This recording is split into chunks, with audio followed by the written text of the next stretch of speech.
Sorry ख़त्म कर दिया है। So today we are gonna start with cost chapter. ठीक है, cost chapter is completely related to production chapter. अगर आपको प्रोडक्शन अच्छे से आता है तो आपको कॉस्ट भी अच्छे से आएगा, और जिन्होंने प्रोडक्शन अटेंड नहीं किया वो भी अगर ध्यान दे उन्हें भी कॉस्ट समझ आ जाएगा। Is that clear? हम पढ़ने के वाले कॉस्ट में सबसे पहली बात, what do mean by cost? Cost मतलब जो भी हमने फैक्टर इनपुट बिजनेस में यूज़ किया है। दो टाइप के फैक्टर्स होते हैं। पहला कौन सा होता है बताओ? वेरिएबल। दूसरा कौन सा होता है? फिक्स्ड। वेरिएबल मतलब जो आउटपुट के हिसाब से चेंज होता है। फॉर एग्जांपल लेबर, तो अगर एक लेबर 10 शर्ट बनाता है तो 20 शर्ट के लिए कितने लेबर चाहिए? 2। 30 शर्ट के लिए 3। 40 शर्ट के लिए 4। तो यहाँ पे देखो आउटपुट के हिसाब से लेबर चेंज होता है, इसलिए उसको कौन सा फैक्टर कहते थे हम लोग? वेरिएबल। पर मैं कहूँ कि मेरे पास एक बिल्डिंग है जिसमें एक साथ 100 लेबर बैठ सकते हैं। कितने? 100 लेबर। तो कितनी प्रेमाइज चाहिए होगी एक लेबर के लिए? एक। 50 लेबर के लिए भी एक। 100 लेबर के लिए भी एक। तो फिक्स फैक्टर जो चेंज नहीं होता है आउटपुट के हिसाब से, और वेरिएबल फैक्टर वो होता है जो आउटपुट के हिसाब से चेंज होता है। तो जो भी इस फैक्टर इनपुट पे हम लोग क्या इंकर करते हैं बताइए? कॉस्ट, या जिसको बोलते हैं एक्सपेंडिचर। किस पे इंकर कर रहे हैं बताइए? On this factor input is known as your what? Cost. Is that clear? और हम यही चैप्टर में पढ़ने वाले हैं सर कॉस्ट क्या चीज़ है। कॉस्ट को पढ़ने से पहले हम ये पढ़ेंगे कि कॉस्ट दो टाइप के होते हैं। एक होता है एक्सप्लिसिट और एक होता है इम्प्लिसिट। तो इसको समझेंगे, और इसको स्टार्ट करने से पहले चलो एक्सप्लिसिट एंड इम्प्लिसिट, चलिए अब जानते हैं एक्सप्लिसिट और इम्प्लिसिट में फ़र्क क्या है। अस्यूम करो ये है हमारे पर्सन छोटे लाल, और इस छोटे लाल को जैसे बाकी लोगों को बीमारी लगी थी इसको भी लगी है कि इसको भी सोच लगता है कि मुझे भी एक स्टार्टअप करना है। ठीक है, तो छोटे लाल गया अपने पापा के पास जो थे मोटे लाल,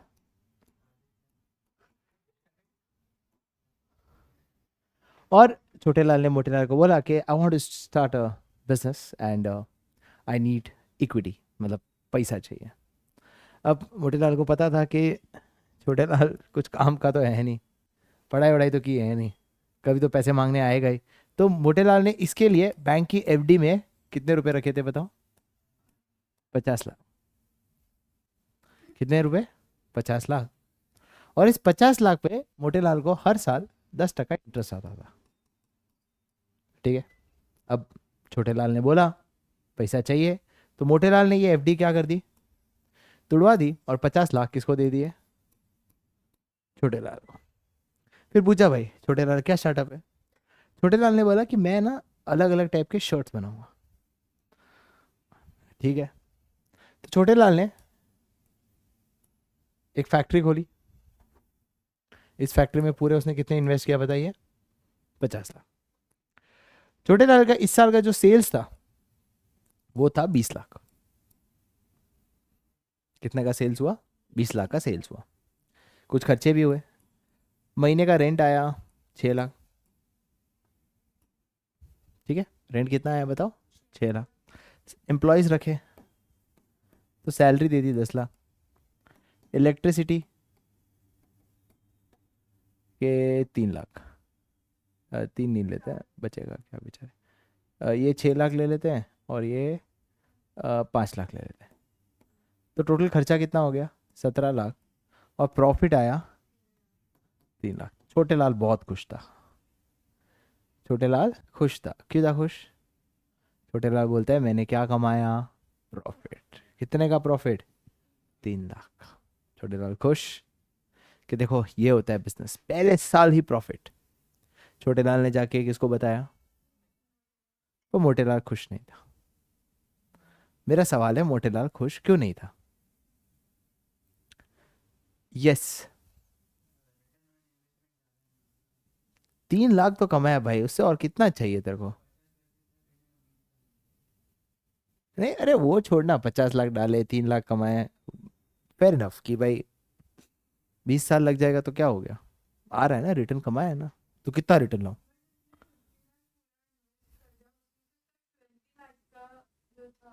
तो उससे क्या हो, फैक्ट्री ली मैंने 50 लाख की, इस साल का सेल्स 20 लाख का है, वो अगर आज आज मैं ये फैक्ट्री बेच दूं 50 लाख पूरा आ जाएगा बस। गधे हो रहे तुम। मोटेलाल खुश क्यों नहीं है? छोटेलाल ने 3 लाख रुपए कमाए।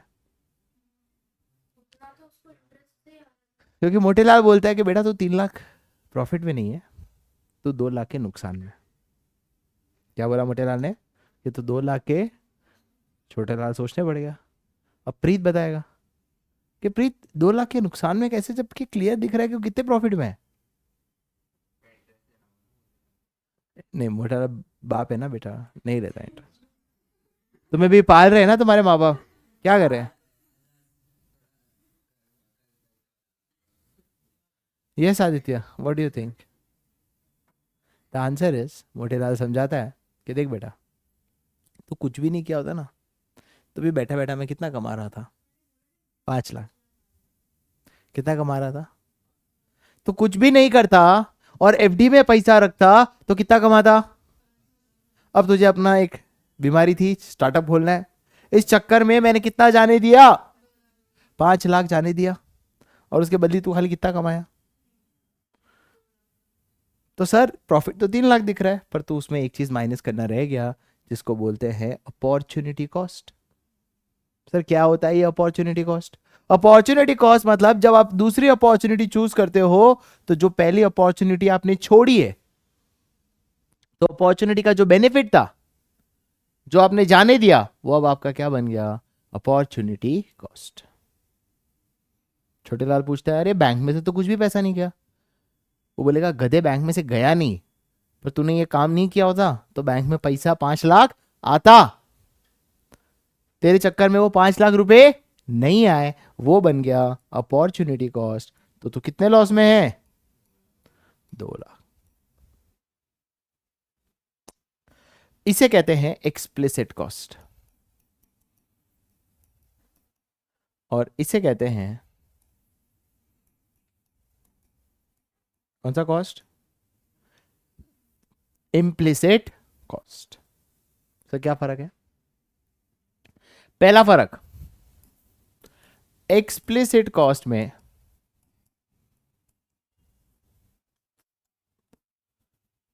आप इनपुट्स जो है वो मार्केट से क्या करते हो? हायर। मार्केट से क्या करते हो? वो हायर। फॉर एग्जांपल रेंट, खुद का प्रेमाइज होता तो रेंट लगता, मार्केट से हायर किया। सैलरी, खुद ही काम करता और एक बंदे को भी नहीं रखता तो किसी को सैलरी देनी पड़ती। खुद का पावर हाउस होता तो टॉरेंट से इलेक्ट्रिसिटी देना पड़ता नहीं। ये तीनों चीजें आपने मार्केट से क्या किया है? हायर। इसलिए इससे पैसा गया। समझ आया? पर ये जो 50 लाख रुपए हैं, अगर मोटेलाल से नहीं लेके बैंक से लिया होता तो क्या इंटरेस्ट देना पड़ता? हाँ, कितना इंटरेस्ट देना पड़ता? 5 लाख। समझो सेम इंटरेस्ट रेट हो तो फिर ये एक्सप्लिसिट से इम्प्लिसिट से कहां चला जाता कॉस्ट? एक्सप्लिसिट, क्योंकि ये खुद का पैसा नहीं होके आपने किससे हायर किया होता? मार्केट से, क्योंकि यहां आपने खुद का पैसा डाला है। इसे क्या बोलेंगे guys? Come on, self own input. क्या बोलते हैं? बोलो। जब आप सेल्फ ओन्ड इनपुट यूज करते हो तो उस पे जो भी कॉस्ट है उस कॉस्ट को क्या बोलते हैं? Implicit cost. उस कॉस्ट को बोलते हैं opportunity cost on using what? Self owned input. और ये एक्सप्लिसिट कॉस्ट क्या होता है? जब कॉस्ट आप इंकर करते हो ऑन इनपुट जो आपने कहां से खरीदा हो? मार्केट से। क्लियर? सर इसको कैसे मेजर किया जाता है? तो सिंपल है, in the form of what? Outflow of. इस समय पैसा गया होगा ना, पर क्या इसमें इंटरेस्ट का पैसा गया था 5 लाख? नहीं, छोटेलाल ने पूछा था मेरा पैसा तो नहीं गया, पर क्या समझा उस मोटेलाल ने? बे गधे, पैसा गया नहीं पर पैसा आता। जो अब आ नहीं रहा है उसको कहते हैं इंप्यूटेड वैल्यू। इसके, इसलिए हम इसका क्या निकालते हैं बताइए, इसको कैसे मेजर करते बताइए, through it's imputed value. Imputed value मतलब अगर ये यहां नहीं होके कहीं और होता तो कितना होता। फॉर एग्जाम्पल लेट्स से ये प्रेमाइसिस मेरी है, अज्यूम करो, तो मेरा कोई रेंटल का एक्सपेंस है, तो क्या वो एक्सप्लिसिट में आएगा? नहीं आएगा। क्यों नहीं आएगा एक्सप्लिसिट में? क्योंकि पैसा जा ही नहीं रहा है। बट क्या वो इम्प्लिसिट है? हाँ, क्योंकि यही प्रेमाइसिस किसी और को देता तो रेंट आता कि नहीं आता? वो रेंट अब नहीं आ रहा है, तो वो मेरा कौन सा कॉस्ट बन गया? Implicit cost. कहीं समझ आया? जब खुद का इनपुट यूज करोगे तो उससे अपॉर्चुनिटी कॉस्ट जो जाना देते हैं हम लोग बेनिफिट, वो बन जाता है हमारा कॉस्ट। और उस कॉस्ट को कैसे निकालते हैं बताया? Come on, imputed value.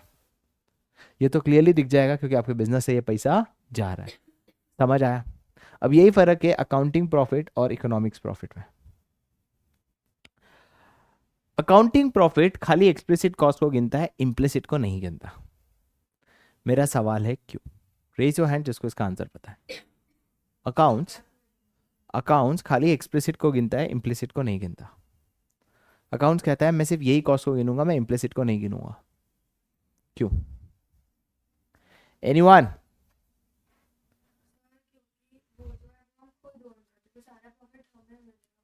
Reason is money measurement principle, जो कहता है कि हम अकाउंट्स में वही ट्रांजैक्शंस रिकॉर्ड करते हैं जिसमें मनी के फॉर्म में मेजर हो सकता है एंड जिसमें मनी का पैसा गया हो। क्या ये इसमें पैसा गया है? नहीं, इसलिए हम उसको रिकॉर्ड नहीं करते हैं। सो अकाउंट्स खाली ये प्रॉफिट निकालता है। इकोनॉमिक्स कौन सा प्रॉफिट निकालता है बताइए? ये वाला। Is that clear guys? तो अकाउंट्स में खाली कौन सा कॉस्ट इंकर होता है? एक्सप्लिसिट। वही इकोनॉमिक्स एक्सप्लिसिट और इम्प्लिसिट दोनों को लेता है। क्या यहाँ तक सबको समझ आया? क्या ये क्लियर हुआ? तो अभी तक हमने क्या पढ़ा? What do you mean by explicit cost and what do you mean by implicit cost. Explicit cost क्या होता है? जिसके अंदर आउटफ्लो ऑफ क्या होता है गाइस? कम ऑन, क्या यहाँ तक क्लियर है? एक्सप्लिसिट और इम्प्लिसिट, कोई डाउट? सबको समझ आया एक्सप्लिसिट और इम्प्लिसिट? आया ना ब्रो? अब हमारा नेक्स्ट टॉपिक, एक बार बुक देना ना।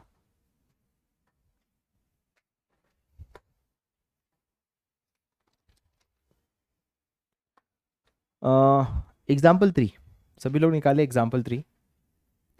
और हम एग्जाम्पल 3 से ये आइडेंटिफाई करेंगे कौन सा कॉस्ट हमारे लिए होता है एक्सप्लिसिट और कौन सा कॉस्ट हमारे लिए क्या होगा बताओ?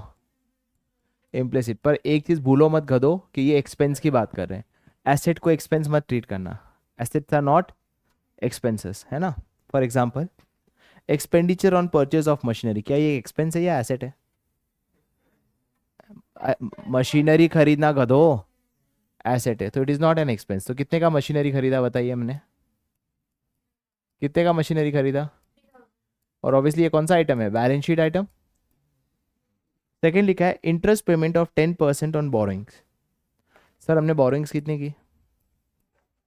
क्या बोरोइंग एक एक्सपेंस है या इनकम है? नहीं sir, borrowing is a liability. पर जो बोरोइंग्स की है हमने, कितने की बोरोइंग्स की है बताओ? नहीं, 5,000। उसके ऊपर इंटरेस्ट जो 10% हम पे कर रहे हैं, ये क्या हो गया बताइए? ये ये एक्सपेंस है। सर ये एक्सपेंस में पैसा जा रहा है कि नहीं जा रहा? जा रहा है ना, क्योंकि मार्केट से पैसा उधार लिया है। तो ये कौन सा कॉस्ट हुआ, एक्सप्लिसिट या इम्प्लिसिट? एक्सप्लिसिट ना। क्यों? क्योंकि ये आपने, अरे अपने पापा से पैसा लिया है या बैंक से लिया है, और बैंक आपसे क्या मांग रहा है, तो ये कौन सा कॉस्ट हुआ? एक्सप्लिसिट। तो कितना एक्सप्लिसिट कॉस्ट हुआ बताइए? सबको समझ आया? अगला लाइन लिखा हुआ है वेजेस एंड सैलरीज पेड, कौन सा एक्सपेंस हुआ?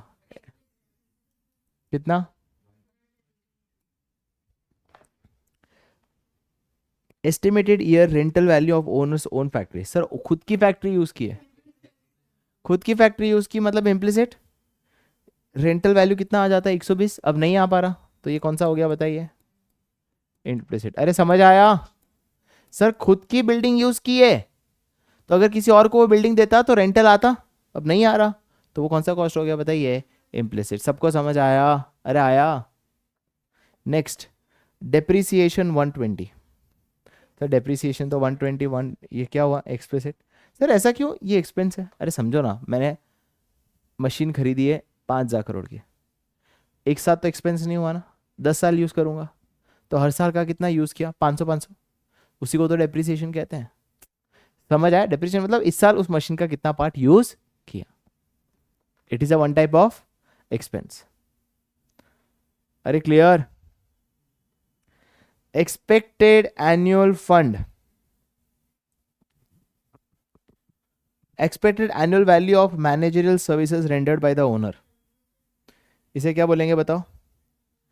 इम्प्लिसिट, क्योंकि सर्विसेज दी है ओनर ने खुद, मतलब सेल्फ ओन्ड इनपुट्स, तो मैनेजरियल सर्विस का कितना अमाउंट है बताओ। 300, सॉरी। अरे क्लियर। एंड लास्ट क्या है, खुद का फंड यूज किया है, तो खुद का फंड यूज किया, अगर किसी और को देता तो कितना इंटरेस्ट आता, 10%, तो उसका इंटरेस्ट का पैसा भी मैं ऐड करूंगा, which comes to how much, 200। अरे क्लियर।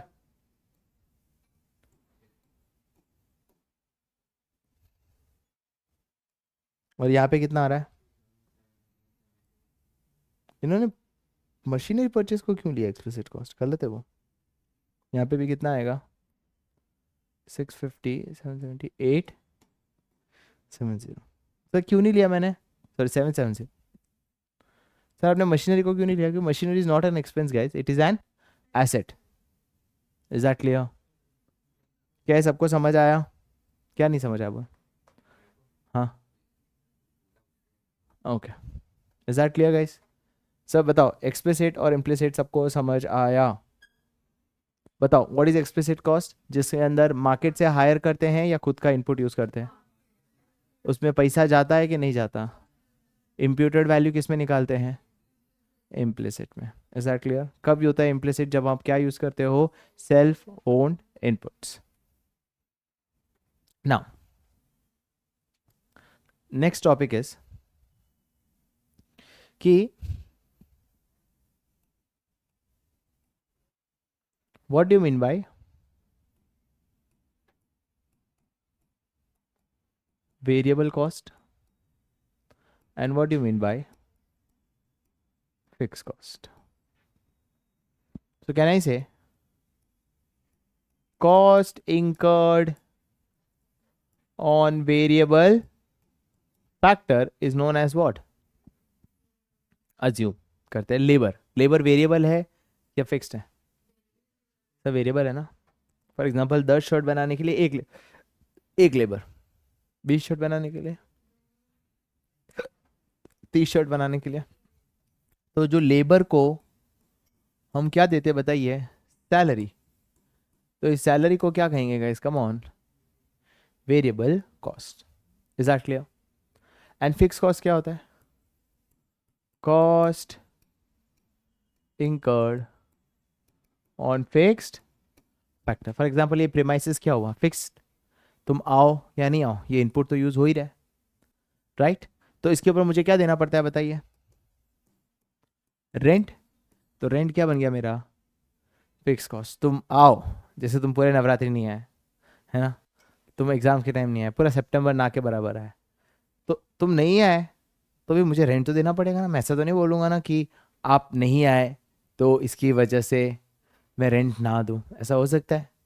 रेंट तो मुझे देना पड़ेगा, चाहे बच्चे आए या बच्चे नहीं आए। सो उस कॉस्ट को हम कौन सा कॉस्ट बोलते हैं इसका, on fix cost. Is that clear, right. So fix cost कब इंकर हो जाता है, जब आउटपुट जीरो। क्यों, तुम आओ या नहीं आओ रेंट तो मुझे देना ही पड़ेगा। Is that clear. And that is the reason इस कॉस्ट को क्या बोलते हैं, फिक्स कॉस्ट, और इस कॉस्ट को क्या बोलते हैं, वेरिएबल। याद करते हैं लॉ ऑफ वेरिएबल प्रपोर्शन। कितने लोगों को याद है लॉ ऑफ वेरिएबल प्रपोर्शन,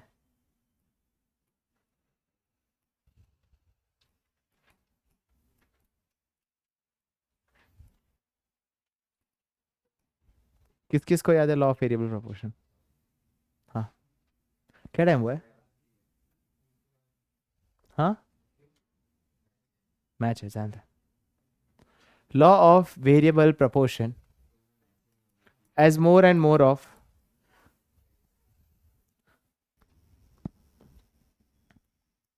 चलिए लॉ ऑफ वेरिएबल प्रोपोर्शन क्या बोलता था, as more and more of which factor, variable factor किसके साथ कंबाइन होता है, इनिशियली आपका एमपी क्या होता था बताइए, इंक्रीज, प्रोडक्टिविटी आपकी बढ़ती थी, फिर एक लेवल के बाद आपका एमपी क्या होता था, डिक्लाइन, फिर एक स्टेज के बाद एमपी क्या हो जाता था बताइए, एमपी हो जाता था ज़ीरो, और आखिर में एमपी क्या होता है। Sir this is of production chapter and not cost chapter, it will be very difficult for me to explain you now, right. बस यही कहना चाह सकता हूँ कि इनिशियली जब भी आप लेबर को फिक्स फैक्टर मतलब मशीन के साथ ऐड करते हो, इनिशियली आपकी प्रोडक्टिविटी क्या होती है, बढ़ती है, और फिर क्या हो जाती है, घटती जाती है। सर ऐसा कुछ मैंने कराया था, कितने लोग को याद है, और इसको हम बोलते भी क्या थे बताओ, पहाड़। पहाड़ मतलब पहले बढ़ना, फिर गिरना, फिर जीरो, और फिर नेगेटिव। सर एक बात बताओ, समझो एक लेबर है जिसकी पगार है 10,000 रुपये, कितनी पगार है उसकी, अब ध्यान से सुनना। जब एक लेबर आया, एक लेबर आया, उसने कितने घर बनाए थे याद है, 4, तो एक घर का लेबर कॉस्ट कितना पड़ा, 2500। अरे हाँ या ना सर, क्यों, क्योंकि एक ने 4 घर बनाए और उसके लिए मैंने उसको कितनी पगार दी, 10,000, तो 10,000 डिवाइडेड बाई 4 मतलब एक लेबर का कॉस्ट कितना आया मुझे, 2500। याद है दो ने मिलके कितने बनाए थे, 9, तो दूसरे के आने से कितने एक्स्ट्रा बने, 5, दूसरे के आने से कितना एक्स्ट्रा बने, 5। ये हमने बहुत बार कर लिया गाइस, ये एग्जांपल तो जिन्होंने क्लास अटेंड किया है उनकी मैं बात कर रहा हूँ, कि एक ने बनाए 4 और दो ने मिलके कितने बनाए, 9, दो ने जब मिलके कितने बनाए, 9, तो दूसरे के आने से एक्स्ट्रा कितना बना, 5, तो पगार तो उतनी ही दूंगा, तो अब मेरा पगार का कॉस्ट पर आउटपुट कितना हो गया खाली, जो पहले कितना हो रहा था, 25। सर ऐसा क्यों हुआ, क्योंकि जब प्रोडक्टिविटी बढ़ती है ना तो कॉस्ट गिरता है, यही होगा ना, when productivity increases your cost will decrease, क्योंकि एक जन ने सिर्फ 4 घर बनाए तो पर घर का खर्चा कितना आया, 2500, दो ने मिलके 9 बनाए मतलब दूसरे ने कितने बनाए एक्स्ट्रा, 5, तो 10,000 डिवाइड बाई 5 करोगे तो कितना आया पर लेबर कॉस्ट, 2, तीसरे ने मिलके कितने बनाए थे, 15, तीसरे ने एक्स्ट्रा कितने बनाए, 6, तो अगर 10,000 डिवाइडेड बाई 6 करूं तो 1667 आ गया। कहने का मतलब क्या है कि जब तक प्रोडक्टिविटी बढ़ती है तब तक कॉस्ट गिरता है। क्या कहा मैंने, जब तक प्रोडक्टिविटी बढ़ती है तब तक क्या गिरता है, कॉस्ट, वरना कोई प्रोडक्टिविटी पे क्यों फोकस करेगा। तो इसको ऐसे लिखा जाता है, ड्यू टू LOVP। LOVP क्या होता है, LOVP, LOVP क्या होता है, law of variable proportion. Initially हमें क्या मिलता है, इंक्रीजिंग रिटर्न्स टू फैक्टर, है ना, पहले इंक्रीजिंग, फिर डिमिनिशिंग, फिर जीरो, और फिर नेगेटिव।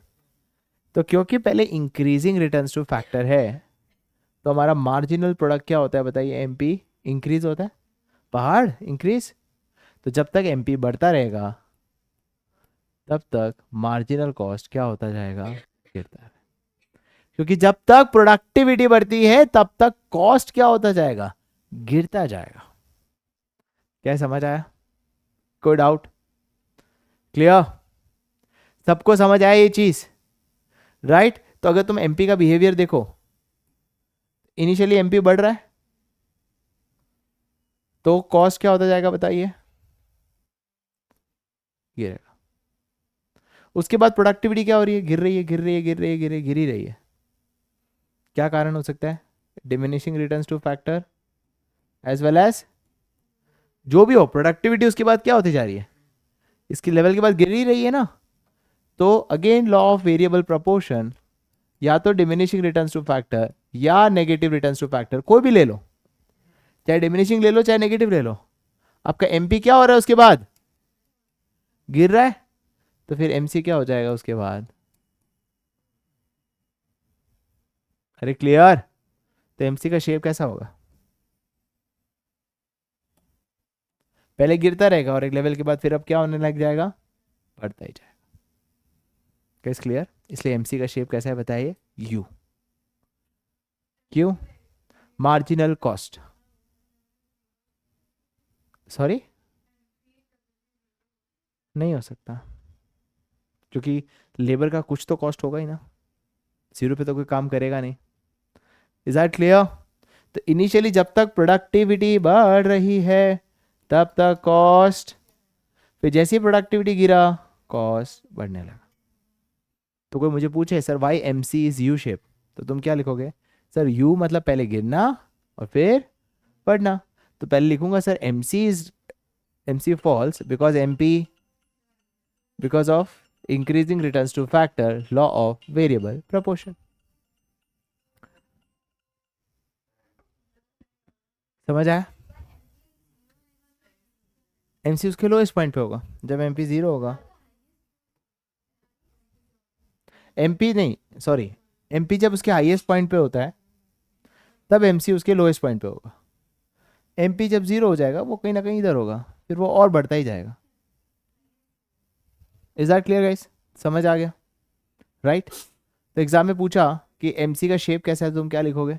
U मतलब इनिशियली MC क्या हो रहा है? फॉल। क्यों? क्योंकि MP क्या हो रहा है? MP क्यों बढ़ता है? Because of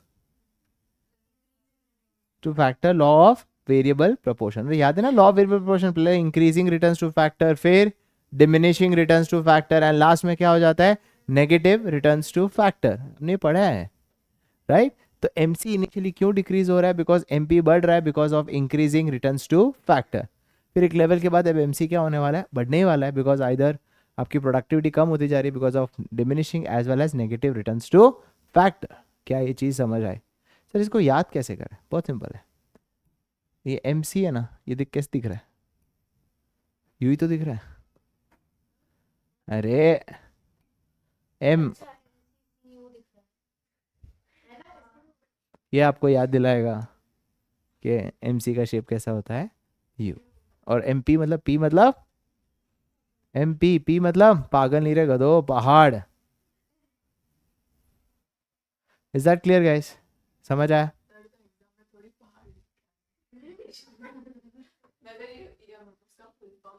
marginal product.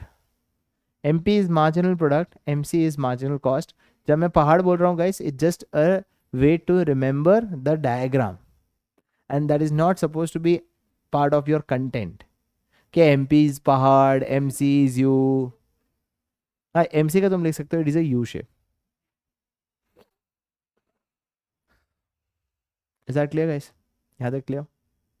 The last topic for the day is TFC, the total fixed cost.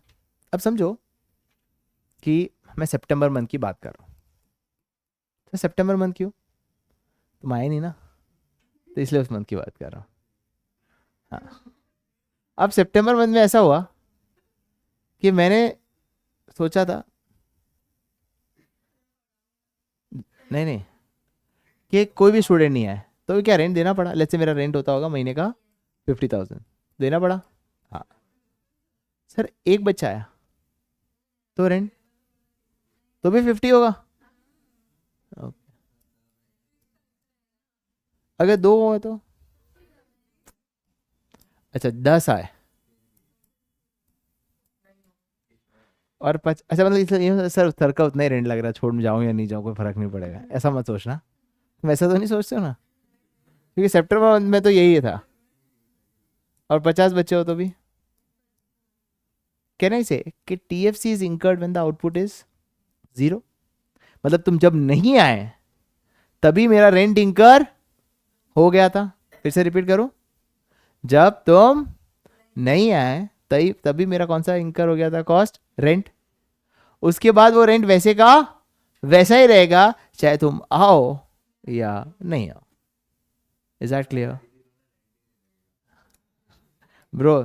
Implicit cost होता है self owned input. Anything else? तो ये है TFC का, ये है मेरा TFC. What do you mean by TFC? It is incurred when the output is what? अरे बताया ना, तुम नहीं आओ तो भी रेंट तो होने वाला है, और फिर तुम आओ या नहीं आओ वो वैसे वैसे है. एक बच्चा आए, चाहे 2 आए, चाहे 40 आए, चाहे 50 आए, चाहे 100 आए, रेंट वैसे का वैसा ही रहेगा. इसलिए TFC कैसा बनता है? Horizontal straight line parallel to X axis. Horizontal पता चलता है ना, देखो ये वर्टिकल, ये हॉरिजॉन्टल. तो ये हॉरिजॉन्टल स्ट्रेट लाइन है, पैरेलल टू एक्स एक्सिस है, and it is incurred when the output is 0 and will remain constant at all levels of output. Is that clear guys? तो आज हमने सबसे पहले पढ़ा what is cost, what you mean by explicit cost, what you mean by implicit cost, and today we have studied what you mean by MC. MC का shape. TFC कैसा होता है? TFC कांस्टेंट है ना, और P मतलब MP मतलब पहाड़. That clear guys? And please बाकी लोग पढ़े. That's it.